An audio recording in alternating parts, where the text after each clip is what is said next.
Good morning दोस्तों and welcome in my channel education 2562। मैं आपका इसमें ज़्यादा समय नहीं लूँगा और पीछे मैंने 2 वीडियो में इसके बारे में इंट्रोडक्शन आपको मैंने दे दिया था, इसीलिए मैं सीधा डायरेक्ट क्वेश्चन पे आता हूँ और मैं आपको बता देता हूँ कि इसमें क्वेश्चन के साथ साथ में मैंने उस क्वेश्चन से रिलेटेड पिक्चर्स भी ऐड किए हैं, जिससे आपको इस प्रश्नों को समझने में काफ़ी आसानी होगी।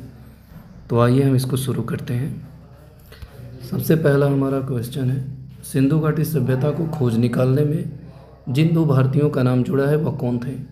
उसमें दयाराम साहनी एवं राखाल दास बनर्जी थे। ये तस्वीर राखाल दास बनर्जी की है और यह दयाराम साहनी जी की। हालांकि पिछले एक वीडियो में हमने दयाराम साहनी के बदले में राखाल दास बनर्जी जी की पिक्चर जो है ऐड कर दी थी, तो वहाँ पे आप इसको देख करके उसको समझ लीजिएगा। नेक्स्ट क्वेश्चन है, हड़प्पा एवं मोहनजोदड़ो की पुरातात्विक खुदाई के प्रभारी कौन थे? Sir John Marshall. Sir John Marshall Harappa की खुदाई के प्रभारी थे। नेक्स्ट, न्यूमिस्मेटिक्स क्या है? न्यूमिस्मेटिक्स सिक्कों एवं धातुओं का अध्ययन होता है।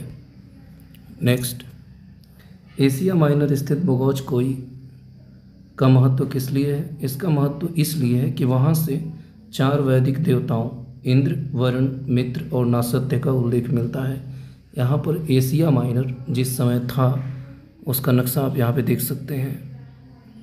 नेक्स्ट क्वेश्चन, अशोक के शिलालेखों को पढ़ने वाला प्रथम अंग्रेज कौन था? उसका नाम जेम्स प्रिंसेप था। उसने अशोक के शिलालेख को 1837 में पढ़ा था। ये जेम्स प्रिंसेप की तस्वीर है। जेम्स प्रिंसेप FRS 20 अगस्त 1799 से 22 अप्रैल 1840 तक जीवित रहे। एक अंग्रेज विद्वान, प्राच्यविद और पुरातत्वविद थे। वे बंगाल की एशियाटिक सोसाइटी के जर्नल के संस्थापक थे। उन्हें प्राचीन भारत की खरष्टी और ब्राह्मी लिपियों को समझने के लिए सबसे ज़्यादा याद किया जाता है। नेक्स्ट क्वेश्चन, अशोक के अधिकांश अभिलेख किस भाषा व लिपि में है? वह प्राकृत भाषा और ब्राह्मी लिपि में है। जो आपको ये चीज़ दिख रही है यह प्राकृतिक भाषा का एक प्रारूप है और ब्राह्मी लिपि में लिखे गए वाक्यों को आप ध्यान से देख सकते हैं।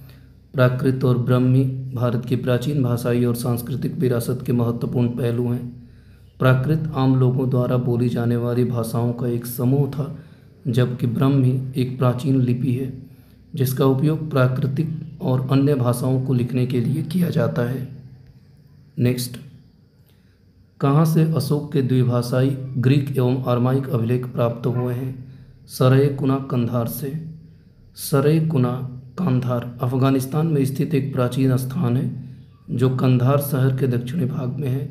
यह मूल रूप से अलेक्जेंड्रिया अर्कोसिया के रूप में जाना जाता था, जिसे सिकंदर महान ने 4वीं शताब्दी ईसा पूर्व में स्थापित किया था। यहाँ अशोक के द्विभाषाई शिलालेख पाए गए हैं जो ग्रीक और आरामी भाषाओं में स्थित हैं।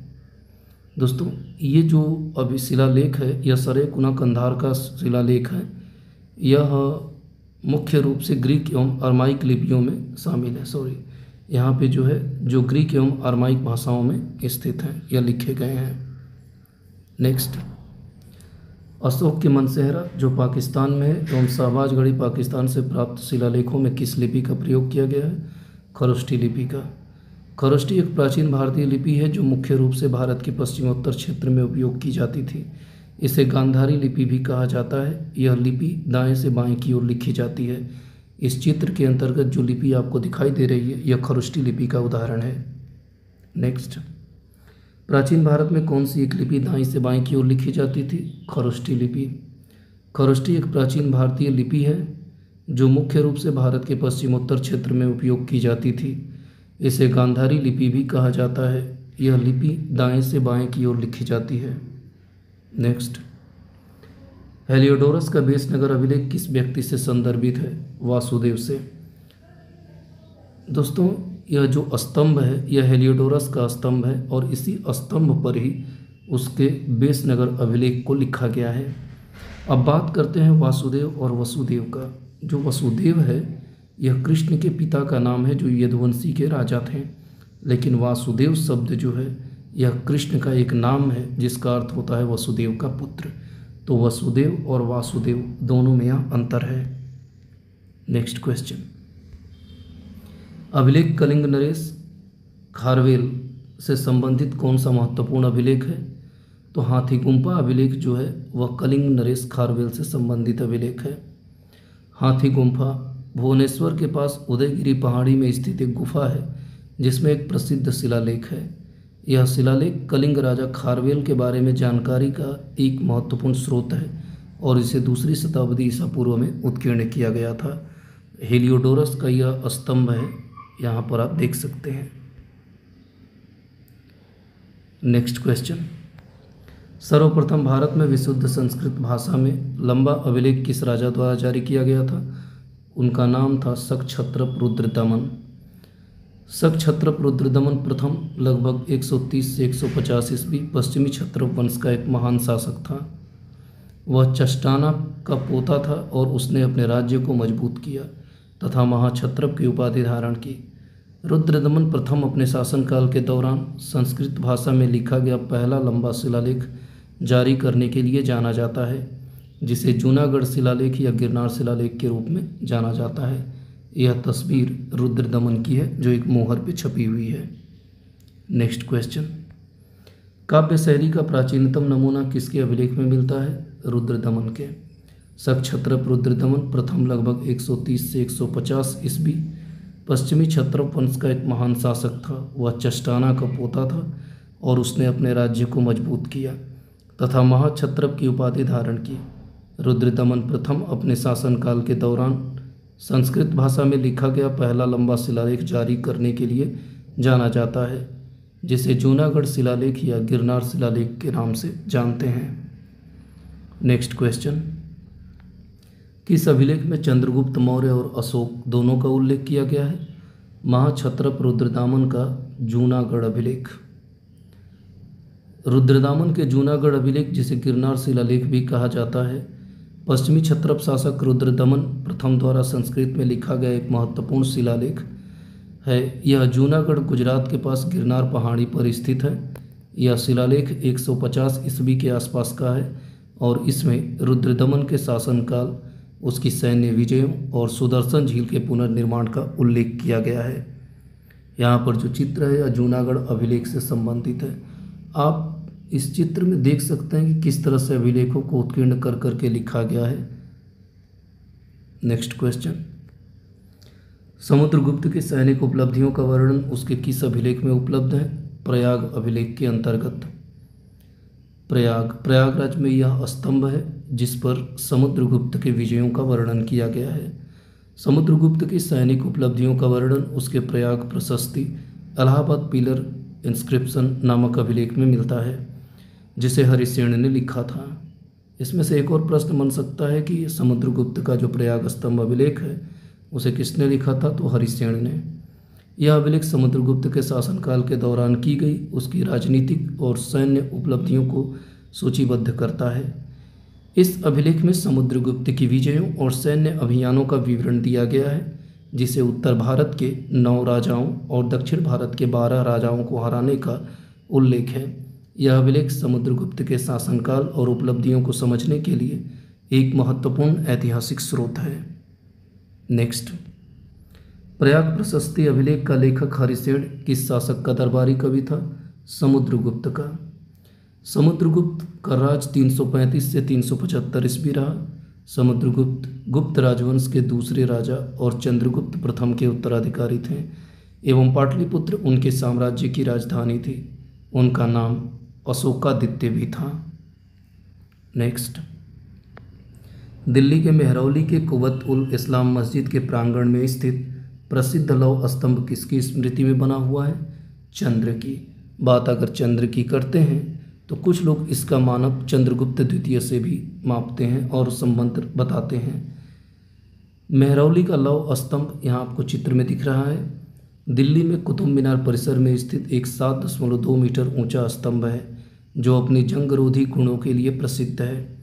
यह 5वीं शताब्दी ईस्वी में गुप्त शासक चंद्रगुप्त द्वितीय द्वारा बनवाया गया था।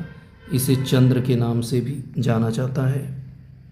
बात करते हैं दिल्ली स्थित मेहरौली स्तंभ लौह स्तंभ के कुछ प्रमुख विशेषताओं के बारे में। यह मेहरौली दिल्ली में स्थित है। इसकी ऊंचाई 7.2 मीटर अर्थात 23 फीट 8 इंच है। व्यास 41 सेंटीमीटर 16 इंच। इसका निर्माण गुप्त शासक चंद्रगुप्त द्वितीय ने लगभग 375 से 415 ईस्वी में करवाया था। इसकी विशेषता है जंगरोधी। 1600 से अधिक वर्षों से इसमें जंग नहीं लगी है। शिलालेख की बात करें तो चंद्र नाम का शिलालेख है जो चंद्रगुप्त द्वितीय से संबंधित है। इसका अन्य नाम कीर्ति स्तंभ और गरुण स्तंभ के नाम से इसे जाना जाता है। इसकी संरचना की अगर बात करते हैं 6.5 टन वजनी जटिल नक्काशीदार आधार पर टिका हुआ है। इसकी वर्तमान स्थिति कुतुब मीनार परिसर में स्थित खुले आसमान के नीचे है। जंगरोधी कारण इसके क्या हैं? आखिर ऐसा कौन सा कारण है कि इसमें जंग नहीं लगता है? तो उच्च फास्फोरस सामग्री, पतली जंगरोधी लौह हाइड्रोजन फॉस्फेट हाइड्रेट की परत और दिल्ली की कम सापेक्ष आर्द्रता वाला जलवायु या मौसम।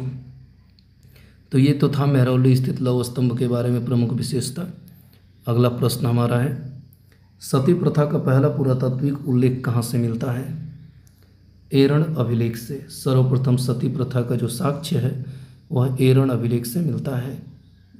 बात अगर एरण अभिलेख की जाए, अगर इस चित्र को आप जूम करके देखते हैं तो इस चित्र पर ध्यान से देखिए, इस पत्थरों पर अक्षरों को उकेड़ा गया है। तो यह एरण में स्थित अभिलेख है जिस पर सती प्रथा का पहला साक्ष्य मिलता है। एरण अभिलेख जो मध्य प्रदेश के सागर जिले में स्थित एरण नामक स्थान से प्राप्त हुआ है, भारतीय इतिहास विशेषकर गुप्त काल के अध्ययन के लिए एक महत्वपूर्ण पुरातात्विक स्रोत है। यह अभिलेख भानुगुप्त के शासनकाल 510 ईस्वी के आसपास का है और इसमें सती प्रथा का पहला अभिलेखीय साक्ष्य मिलता है, जिसमें भानुगुप्त के एक सामंत गोपराज की मृत्यु के बाद उसकी पत्नी के सती होने का उल्लेख मिलता है। तो सती प्रथा का साक्ष्य एरण अभिलेख से मिलता है जो 510 ईस्वी के आसपास का है। नेक्स्ट क्वेश्चन, एरण अभिलेख का संबंध किस शासक से है? भानुगुप्त से। ये भानुगुप्त की तस्वीर और यह एरण अभिलेख जो पत्थरों पर उकेरा गया है। यह प्राचीन भारत के प्रसिद्ध गुप्त राजवंश का राजा था। इनका उल्लेख केवल एरण शिलालेख में तथा मंजूश्री मूलकल्प नामक क्रियातंत्र ग्रंथ में मिलता है। भानुगुप्त भारत पर राज्य करने वाले प्रसिद्ध गुप्त राजवंश के प्रारंभिक गुप्त सम्राटों में से एक था। प्रथम सती होने का प्रमाण 510 ईस्वी में मिलता है। नेक्स्ट क्वेश्चन, ऐहोल प्रशस्ति का रचयिता रवि कीर्ति किस चालुक्य शासक के दरबारी कवि थे? पुलकेशिन द्वितीय के। पुलकेशिन द्वितीय 609 से 642 ईस्वी। यह प्राचीन भारत के प्रसिद्ध गुप्त राजवंश का राजा था। इनका उल्लेख केवल एरण शिलालेख में तथा मंजूश्री मूलकल्प नामक क्रियातंत्र ग्रंथ में मिलता है। भानुगुप्त भारत पर राज करने वाले प्रसिद्ध गुप्त राजवंश के प्रारंभिक गुप्त सम्राटों में से एक था। प्रथम सती होने का प्रमाण जो है 510 ईसा पूर्व में मिलता है। नेक्स्ट है, हर्ष एवं पुलकेशिन द्वितीय के मध्य हुए संघर्ष की जानकारी कहाँ से मिलती है? ऐहोल अभिलेख से। पुलकेशिन द्वितीय और हर्ष, इन दो शासकों के बारे में जानकारी हमें ऐहोल अभिलेख से मिलती है। ऐहोल अभिलेख चालुक्य राजवंश से संबंधित है, विशेषकर राजा पुलकेशिन द्वितीय के शासनकाल से। यह अभिलेख, जिसे ऐहोल प्रशस्ति भी कहा जाता है, 634 ईस्वी में कवि रवि कीर्ति द्वारा संस्कृत में लिखा गया था। यह अभिलेख पुलकेशिन द्वितीय की सैन्य विजयों, विशेषकर हर्षवर्धन पर उनकी जीत का वर्णन करता है। यह कर्नाटक के ऐहोल में मेगुती जैन मंदिर में स्थित है। नेक्स्ट क्वेश्चन, कवि कालिदास के नाम का उल्लेख किस लेख में हुआ है? ऐहोल अभिलेख में। कवि कालिदास का उल्लेख सबसे पहले 634 ईस्वी के ऐहोल शिलालेख में मिलता है, जिसमें उनका नाम रवि कीर्ति के साथ लिया गया है। इसके अतिरिक्त 473 ईस्वी के मंदसौर शिलालेख में भी कुछ छंदों का उल्लेख है जो संभवतः कालिदास की रचनाओं से लिए गए हैं। हालांकि कालिदास का नाम सीधे तौर पर नहीं दिया गया है। बाणभट्ट ने भी अपनी रचना हर्षचरित में कालिदास का उल्लेख किया है। नेक्स्ट क्वेश्चन, अभिलेखों को ऐतिहासिक प्राकथन के साथ प्रारंभ करने की परंपरा का सूत्रपात किसने किया था? राजराजा प्रथम ने। राजराजा प्रथम 985 से 1014 तक चोल वंश के सम्राट रहे, जिन्हें आज चोल साम्राज्य को दक्षिण भारत में शक्तिशाली स्थिति में पुनः स्थापित करने और दक्षिण भारत और विदेशों में अपने क्षेत्र का विस्तार करने, उत्तरी श्रीलंका, लक्षद्वीप और मालदीव पर विजय प्राप्त करने के लिए जाना जाता है। नेक्स्ट क्वेश्चन, कहाँ से प्राप्त अभिलेखों में महासभा की कार्यप्रणाली के विषय में विस्तृत जानकारी मिलती है? उत्तर मेरूर अभिलेख। उत्तर मेरूर अभिलेख का तात्पर्य यह है कि ये जो दीवार बनी हुई है, इसको अगर आप जूम करके देखते हैं तो इस पे शब्दों को उत्कीर्ण किया गया है और यह स्थान उत्तर मेरूर अभिलेख को दर्शाता है। उत्तर मेरूर शिलालेख चोल शिलालेख है, जो चोल साम्राज्य के दौरान स्थानीय प्रशासन में सभा, ग्राम सभा के संगठन के बारे में विस्तृत जानकारी प्रदान करता है। अगर बात करें उत्तर मेरूर अभिलेख की, तो यह ग्राम सभा के संगठन के बारे में जानकारी देता है और विभिन्न समितियों की जिम्मेदारी का उल्लेख भी करता है। नेक्स्ट क्वेश्चन, भारत में सिक्कों का प्रचलन कब आरंभ हुआ? तो भारत में सिक्कों का प्रचलन 600 ईसा पूर्व में आरंभ हुआ था। यह कुछ पुराने सिक्के हैं और इसके बाद भारत में बाद में इस तरह के सिक्के छपना शुरू हो गए। जहाँ सिक्के छपते हैं उस स्थान को हम टकसाल बोलते हैं। भारत में सिक्कों का प्रचलन 6वीं शताब्दी ईसा पूर्व में शुरू हुआ, विशेष रूप से पूर्वी भारत में निचली गंगा की घाटी में। इस समय के सिक्कों को पंचमाक या करसापना सिक्का कहा जाता था। नेक्स्ट, भारत में प्राचीनतम मुद्रा किसे माना जाता है? आहत सिक्कों को। आहत सिक्के अर्थात जिन्हें पीट करके बनाया जाता हो। आहत सिक्के, जिन्हें पंचमाक सिक्के भी कहा जाता है, प्राचीन भारत में उपयोग होने वाले सबसे पुराने सिक्के थे। ये सिक्के धातु के टुकड़ों को काटकर या ठोक कर बनाए जाते थे और इन पर विभिन्न प्रकार के चिन्ह अंकित होते थे। नेक्स्ट क्वेश्चन, भारत में सर्वप्रथम स्वर्ण मुद्राएं किसने चलाई थी? इंडो बैक्ट्रियन ने। यह इंडो बैक्ट्रियन का एक तस्वीर है जो इस तरह से दिखाई देते थे और ये वो सिक्के हैं जो मुद्राएं उस समय बनी थीं। इंडो बैक्ट्रियन या इंडो ग्रीक वे यूनानी थे जिन्होंने 2री शताब्दी ईसा पूर्व से 1ली शताब्दी ईस्वी तक उत्तर पश्चिमी भारत पर शासन किया था। वे बैक्ट्रिया आधुनिक अफगानिस्तान से आए थे और उन्होंने गांधार क्षेत्र अर्थात उत्तरी पश्चिमी पाकिस्तान में विशेष रूप से शासन किया था। नेक्स्ट क्वेश्चन, किसने सोने के सर्वाधिक शुद्ध सिक्के जारी किए थे? कुषाण शासकों ने। कुषाण शासकों द्वारा सिक्कों का ये प्रारूप है। कुषाण शासकों ने भारत में सोने के सर्वाधिक शुद्ध सिक्के जारी किए थे। कुषाण वंश, विशेषकर विम कटफिशस ने सोने के सिक्के जारी करने में महत्वपूर्ण भूमिका निभाई थी। इन सिक्कों को दिनार कहा जाता था और ये कलात्मक रूप से बेहतरीन सिक्के होते थे। नेक्स्ट, सातवाहनों के समय में मुद्रा सर्वाधिक किस धातु के बने होते थे? सीसा का। सातवाहनों द्वारा बनाए गए ये कुछ प्रमुख सिक्के हैं। सातवाहन काल में सर्वाधिक सिक्के सीसे धातु के बने थे। इसके अतिरिक्त तांबा और पोटीन जो होता था वह तांबे और चांदी का मिश्रण होता था। इसके सिक्के प्रचलन में थे, लेकिन शीशे के सिक्कों का उपयोग काफ़ी अधिक था। नेक्स्ट क्वेश्चन, किसने बड़े पैमाने पर स्वर्ण मुद्राएं चलाई थीं? कुषाण शासकों ने। भारत में सबसे पहले बड़े पैमाने पर जो स्वर्ण मुद्राएं कुषाण शासकों ने जारी की थी, विशेष रूप से कुषाण राजा विम कटफिशस ने बड़े पैमाने पर सोने के सिक्के जारी किए थे।